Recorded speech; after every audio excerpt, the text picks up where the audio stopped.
Então, agora neste vídeo explicaremos os processos de medidas de tensões e correntes em circuitos onde o gerador está em corrente alternada, né? Para o procedimento da medida da tensão em corrente alternada, a ponta preta fica no terminal comum, né? Como está aqui. A ponta vermelha fica no terminal onde tem a letra V, que indica volts, né? O aparelho fica na função voltímetro, né?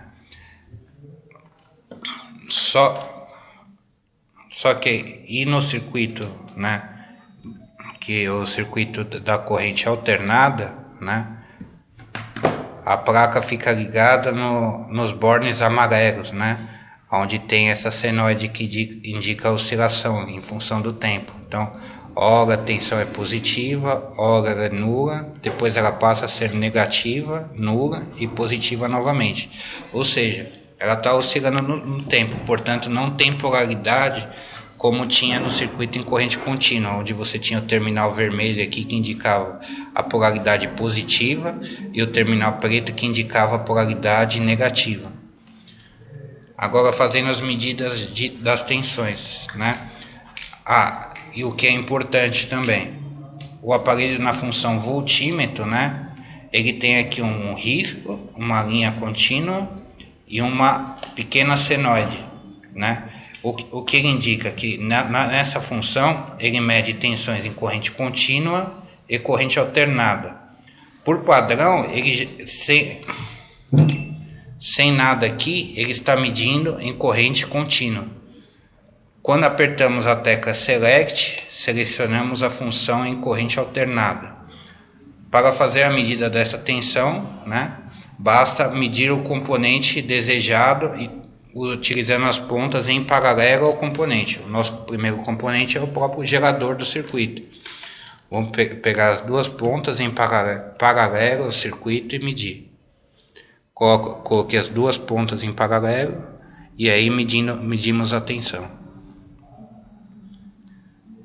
A tensão foi 12,49 e a unidade de medida foi volts, né?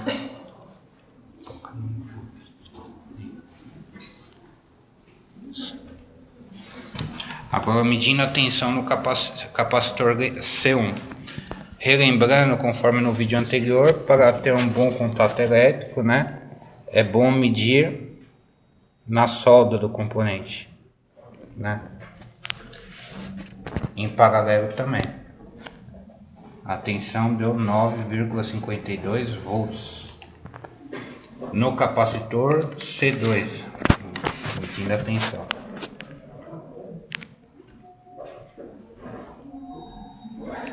A tensão obtida foi 4,61 volts. No resistor R1,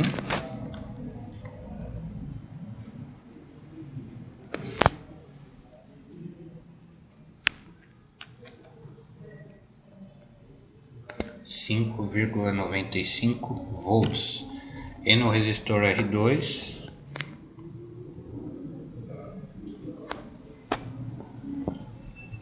3,67 volts.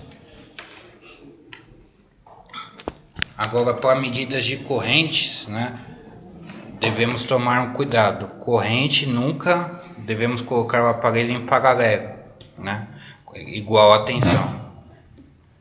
Devemos selecionar a função, colocar a ponta de prova no terminal do miliamperímetro, CMA, né?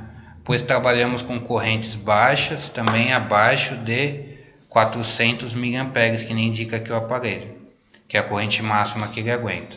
Se a corrente for maior do que 400 mA, a medida deve ser feita no terminal 10 amperes. Como na nossa prova trabalharemos com correntes inferiores a 400 mA, portanto só utilizaremos o terminal miliamperes. Então, selecionando a função miliamperímetro, né?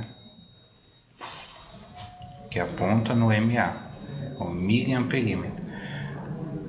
O aparelho por padrão ele está para medir correntes em corrente contínua, mas neste circuito estamos trabalhando com corrente com tensões em corrente alternada, então a corrente também oscila no tempo, né?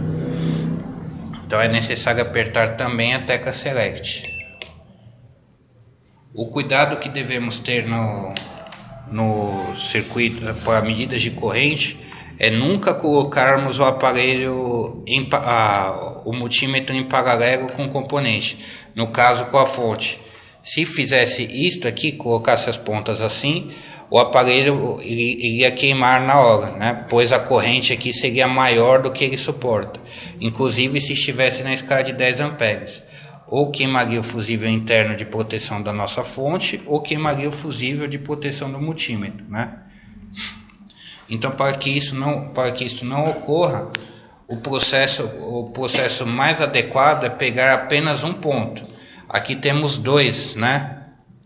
Dois terminais, né? Amarelos. Eu vou utilizar apenas um, só vou abrir em um lugar. Estou abrindo neste terminal aqui, no terminal de cima. Abri. Uma das pontas fica onde eu abri e a outra ponta vai no terminal. Exatamente onde eu abri. E a corrente obtida foi 17,2 miliamperes. Essa corrente, né, ela está fluindo pelo circuito, né? Então ela sai do gerador, né, por este cabo vermelho, ela circula aqui, ela vem, passa pelo cabo preto e chega no capacitor C1. Portanto, a corrente que está no capacitor C1, como não teve um ponto onde ela se dividiu, ela será a mesma do gerador. Vamos comprovar.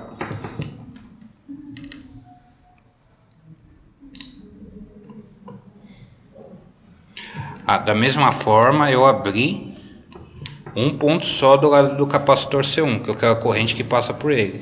Então, abri aqui nesse terminal do lado direito ao capacitor C1. Abri, coloquei uma ponta e a outra onde eu abri. A corrente obtida foi 17,36 miliamperes, que foi bem próxima da do gerador. Essa corrente que chega aqui, ela se divide, né? Pois aqui há um ponto de divisão de corrente. Então, parte da corrente ela desce, vem para o resistor R1 e a outra parte vai para o capacitor C2. Então, para medirmos a corrente que passa no resistor R1, né, basta abrirmos o circuito. Abrir exatamente no resistor R1. Lembrando mais uma vez, apenas um ponto. Medindo a corrente deu 13,37 miliamperes. A outra parte da corrente foi a que foi para o capacitor C2, né? Então vou abrir também no capacitor C2.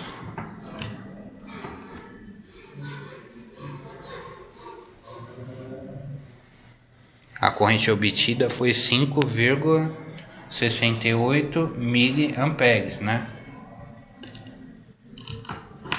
E depois tem a corrente que vem para o resistor R2.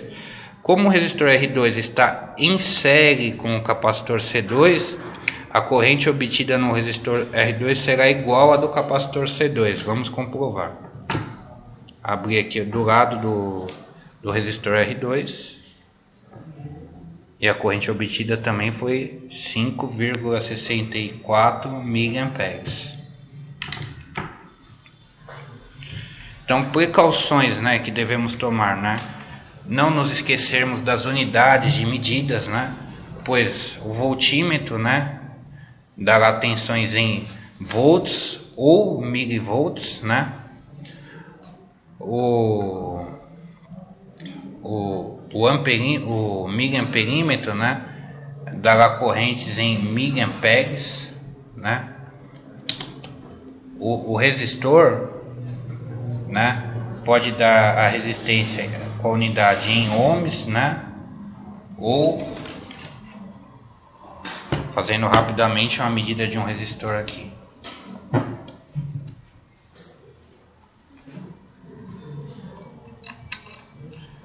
A medida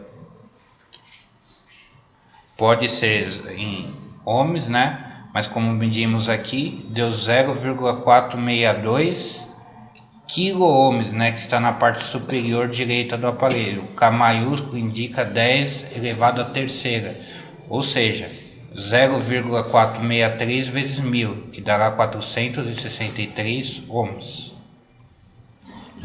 Certo? E assim encerramos a nossa revisão.